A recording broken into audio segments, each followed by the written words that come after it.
ما أجمل عندما يكون الإنسان في هذه الدنيا يتمسك بتقوى الله. أنا أقول لمن ابتعد عن تقواه ولمن ابتعد عن الله، أقول لك يا شاكيا هم الحياة وضيقها، أبشر فربك قد أبان المنهجا. من يتق الرحمن جل جلاله يجعل له من كل ضيق مخرجا، يجعل له من كل ضيق مخرجا.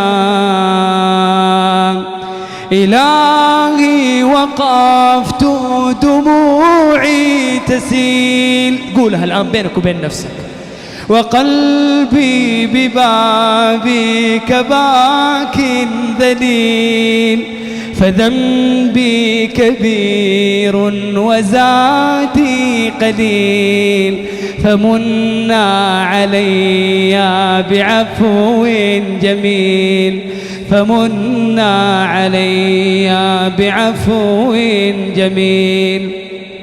أتيت أجر خطايا السنين، أتيت إلى أرحم الراحمين، وكل اعتقاد وكل يقين بأن لديك شفاء العليل.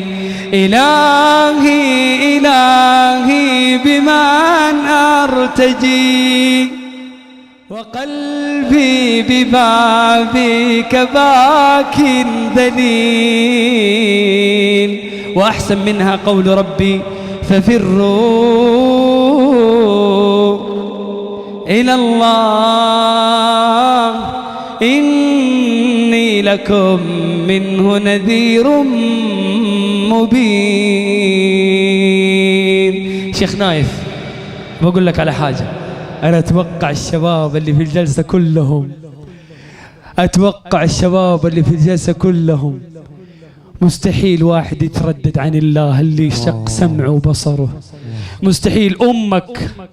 أمك اللي حضنت في بطنها 9 أشهر، أمك اللي إذا طلبتها طلبة ما ترفض طلبك، إذا طلبت منك طلب تنفذ طلبها. الله يناديك ويقول يا أيها الذين آمنوا توبوا إلى الله توبة نصوحا، وتوبوا إلى الله جميعا أيها المؤمنون لعلكم تفلحون.